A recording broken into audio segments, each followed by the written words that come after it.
Hello, I'm Jonathan Mast, and welcome to this edition of the Sedgwick Podcast. Today we're talking about litigation in liability insurance claims.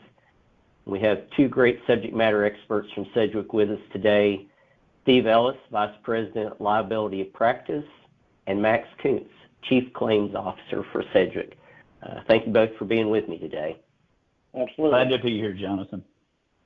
Let's jump in here and start with you, Steve, and talk about the litigation landscape. It's always evolving, with suits being filed sooner than in the past is one thing that we're seeing. And what factors would you say are contributing to this change?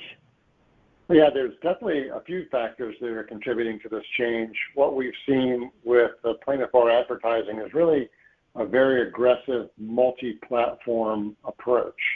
It used to be that they were just on TV, radio, and billboards, but now you're starting to see them across many of the social media that we have out there, on streaming services, and there really is pervasive in front of everyone these days. You know, they really seem to have embraced the maximum. There is no such thing as bad publicity. So they're really out there, and they're aggressively advertising. That's one aspect for sure. But also the introduction of artificial intelligence is making it a lot easier for attorneys to file complaints, along with some of the tort reform we've seen across some of the states, or the anticipated tort reforms that we see coming up in other states. Those really seem to be driving plaintiff attorney action faster than what we've seen in the past. When you couple in social inflation and the promise of a large payday, there really isn't much that's slowing them down from filing suits faster. So that's definitely what we've been seeing. Jonathan, if I could add just a couple of points. One of the most interesting things that we've seen in our data, and this popped up really about, I guess, 3 years ago, is we started to see this influx of attorney engagement in the claims process. So before it becomes a lawsuit, we saw this attorney engagement in the claims process at a much earlier and a much higher rate than anything we had seen before. And so what you see today is that when you look at the volume of claims that go into the litigation arena for liability, you've got well over 50% of the ultimate claims that go litigated have an attorney representing them within either when you get notice of the claim or within a very, very short period of time after that claim has been filed. So say within the first week or two, you're looking at a 60-70% of the claims that ultimately go litigated in that first year. They've got that attorney rep in place at a very early time. And I think that goes to a degree about this culture that we live in today that expects immediate attention and immediate results with whatever they have, either through purchases or through service or the different things that we're engaged in. And I think that's starting to weigh in on the fact that they're actually engaging attorneys at a very, very early time within even the claims process, which leads to litigation. The one thing I would point out about this also is that when you look at the litigation rates, we're not seeing what I would call any significant increase in litigation rates. So the volume of litigation isn't changing. It's just when it's happening, seems to be happening at a more rapid point within the claims process.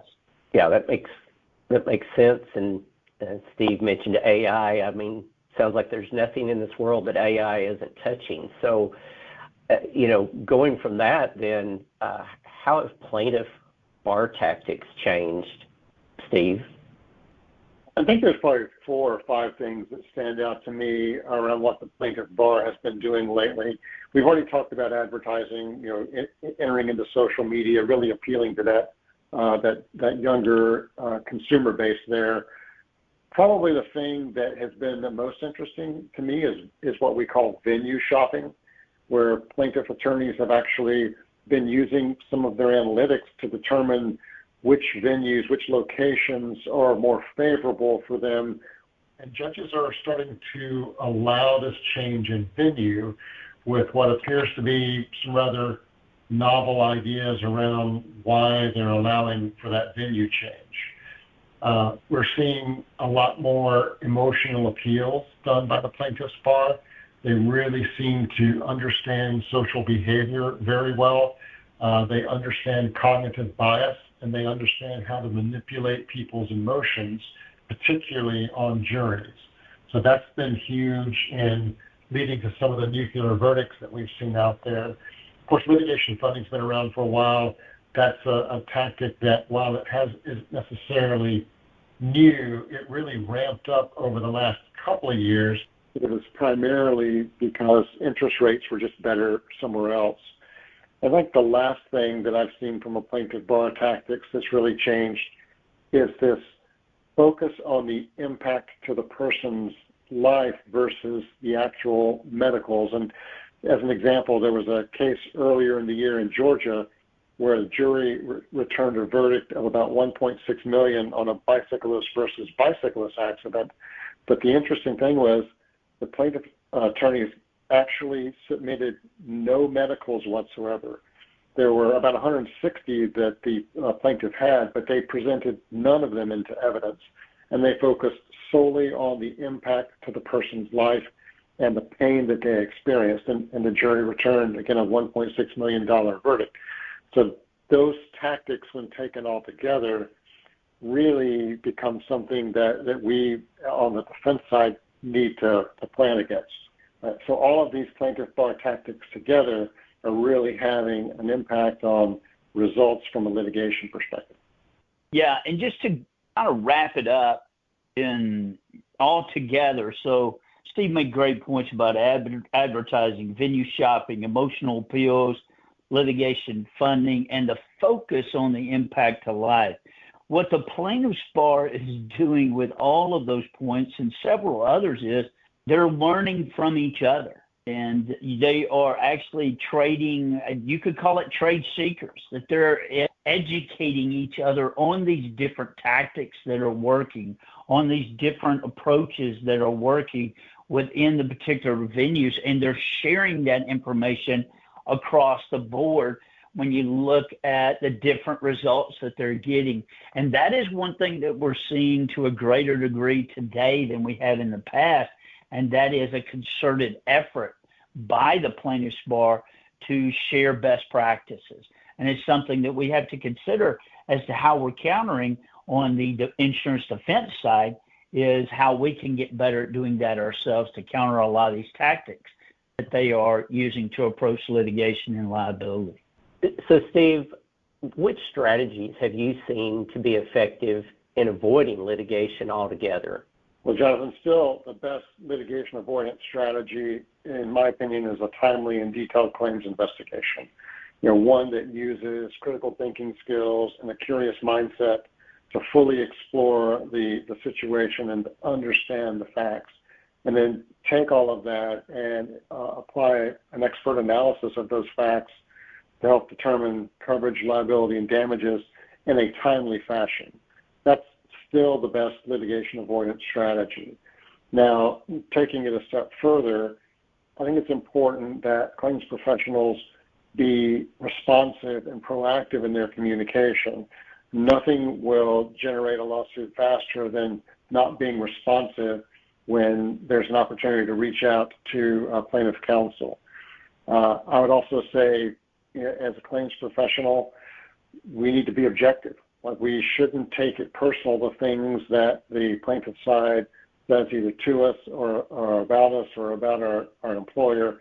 Don't get emotional. Don't let the claimant attorneys get under your skin by being bombastic or making side comments. Just focus on what we can do to resolve the claim prior to it getting in the litigation. I appreciate each of the points that Steve has made here, and when you consider those aspects, we tend to term it from our standpoint as advocacy. And that is being able to communicate with that individual who has been involved in the claim, suffered an injury in some form or fashion, and is looking for someone to help them through that process. And our ultimate goal is to say, we can do that. We can support you. We can explain the process. We can ensure that you have a timely resolution to what is going on so that you can move on with your life. And so when Steve talks about the investigation, communication, being responsive from the standpoint of a timely response, then those are all critical to that aspect of advocacy. And that's something that, without a doubt, has to be your first and foremost approach if you're going to avoid litigation. Well, this next question has already been talked about a little bit, but what can you tell us about litigation analytics and then AI-led decision-making? What is that? How does that work? Well, I'm a firm believer that the person with better data and the ability to use that data to position their case or to negotiate more effectively will win. Data is critical to eliminating uncertainty and quantifying risk and actually helping us to predict values. AI is being used more by the plaintiff's bar, as we were talking earlier, and they're using it to craft demand packages and help select the best cases and even select the best venues to pursue settlement. I was reading a survey recently that said nearly 7 out of 10 law firms indicate that they use some form of legal analytics for case assessment, and they do so to gain competitive insights on opposing counsel, on judges, and even on case assessment itself. That's really leading the way in decision making from an AI perspective. One additional point I would bring out on this is the use of AI. I'm going to call it, really, it's more about analytics than it is AI in this process, and that is really digging into your data and determining what is going on with your litigation. And when we talk about that, one of the biggest opportunities that we have is to ensure that we actually know how our outside counsel are performing. One of the things I think that is the most obvious point as far as litigation and how it is managed is you have to have the right attorney for that case involved in the case. And to do that, you have to have a way to measure the results that your attorneys receive or attain in the litigation that they're dealing with. And if you don't have a manner and to score them, to determine whether or not they got the best outcome, to determine whether or not they helped you push it through the process, determine some type of expense evaluation as to the way they manage the litigation as a whole and the expenses associated with it, it makes it very difficult to determine whether or not attorneys actually performed as well as you would like them to, because we have to remember that only about 5% of the litigated liability matters actually go to trial. So if you're just looking at a win-loss ratio, then you're going to have a very, very small data set in comparison to the overall set of litigated claims that are out there that you're actually managing. So scoring the attorneys and determining how they perform is critical to ensure that you have the best attorneys on the cases that you're actually in the litigation process. If we're going to talk about the evolving world of ADAS, first of all, exactly what is that for those listening that might not know? And then what insights and trends are you seeing in the market? The ADAS, or what they call ADAS, is the automated driver assistance systems. They've been in vehicles now for quite a few years, and they've been in vehicles at different rates of evolution. I read an article that said by 2018, more than 92% of vehicles had at least one ADAS relevant system in the car. And that can include blind spot monitoring. It can include forward collision warnings. It can include tire pressure monitoring systems, and then some of the more advanced ADAS systems, which you're starting to hear about, in the news. But these systems all have the potential to help mitigate collisions and enhance driver safety. They're here to stay, and the rate of innovation is really quickening. The U.S. government locally has stated an imperative through their automated vehicle comprehensive plan to modernize or eliminate some outdated regulations that have been impeding the development of automated vehicles. Now, some trends that we're seeing within the world of ADAS, particularly recently, privacy and data security concerns are starting to really pop up. Probably the most prevalent case was one recently with GM and LexisNexis with the allegation of data sharing that impacted a driver's premium. We're starting to see more cases come to litigation as well. We're seeing more and more plaintiffs coming forward, kind of testing the litigation landscape around these systems. As we're recording this podcast today, a preeminent manufacturer of vehicles with advanced driver assistance systems just announced a settlement in a wrongful death lawsuit that was alleging that its autopilot technology was responsible for the death of its driver. Courts are really going to be faced with more and more questions about who's liable for accidents when we have ADAS-equipped vehicles that are involved in crashes. Most states still assign liability to the driver, since this technology is really only designed to assist the driver, though a few states, and California is one, that do allow for fully autonomous vehicles on the road. They're actually requiring vehicle manufacturers to carry at least $5 million in insurance to help settle lawsuits that are arising from the accidents involved with ADAS-equipped vehicles. The legal questions that are going to be addressed are really going to revolve around product liability versus human negligence. Those are the two issues that are going to be the most prevalent. We've talked about data a lot already, but vehicle crash data is going to be a very important treasure trove of information that both the plaintiff's bar and the defense bar will likely want to try to use to show how certain accidents were either foreseeable or unforeseeable. And Jonathan, I would add just really one point. I think Steve has done a phenomenal job of really pointing out all of the things that the ADAS is engaged in with regard to automobile litigation.